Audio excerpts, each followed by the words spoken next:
ka na naman? Uy, hindi ah. Sinuot ko lang yung mga luma kong damit. Kesa naman nakatambak lang sa bahay, di ba?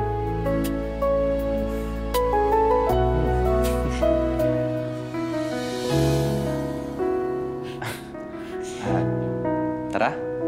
Sige, Kim. Pwede tayong mag-break, ha? Hindi, okay lang. Sige lang. Kaya lang naman ako naiiyak kasi naalala ko si Elijah eh. Tignan mo, nakatattoo anniversary namin. Tanga ko talaga. Makaka-recover pa kaya ako sa ganito? Wala na. Ubus na. Ah! O, teka, dahan-dahan lang. Pwede ko ba malaman kung bakit kayo nag-iwalay?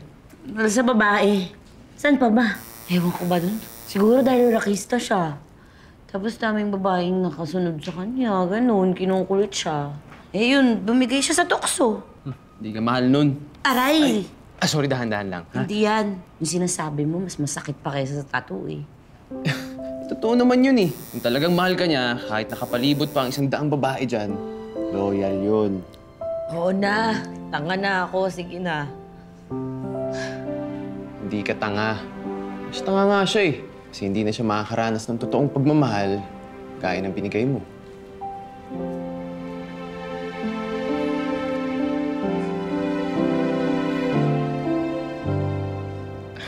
Di bale, pag natapos to, I'm sure worth it to at magugustuhan mo.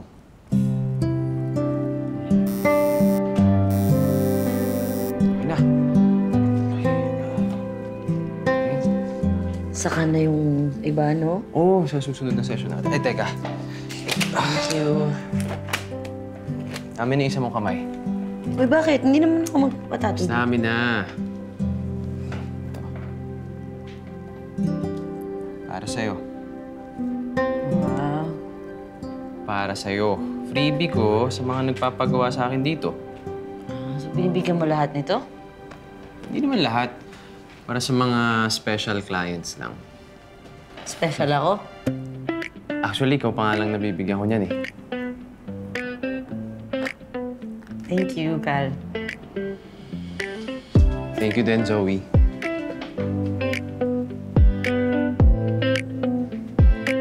So ano, in love ka na? Kaagad? Oo, mo. Hindi ko naman mapipigilan yun eh. Hindi naman ako yung pumipili. Sabi ko sa feelings ko, halika, feelings. Hindi naman ganun yun eh. Sus! Eh, ikaw ba siguradong love yung nararamdaman mo? Hindi rebound, ha? Kasi di ba sinabihan na kita? Basag trip ka din, no? Paano mo ba malalaman pag rebound? Kapag ginagamit mo yung tao para makalimutan mo yung isa. Ikaw ba ganun ginagawa mo? Basta alam ko, masaya ako pag nandun ako sa shop niya eh. Masaya. At saka, ayan pa. Hindi ba ikaw ginagawa ka lang ding rebound niyan? Kasi di ba kwento mo nga, namatay yung fancy niyan. Baka mamaya ginagawa ka lang ding happy pill niyan, ha? Hindi naman siguro. Next week, may isa pa kaming session.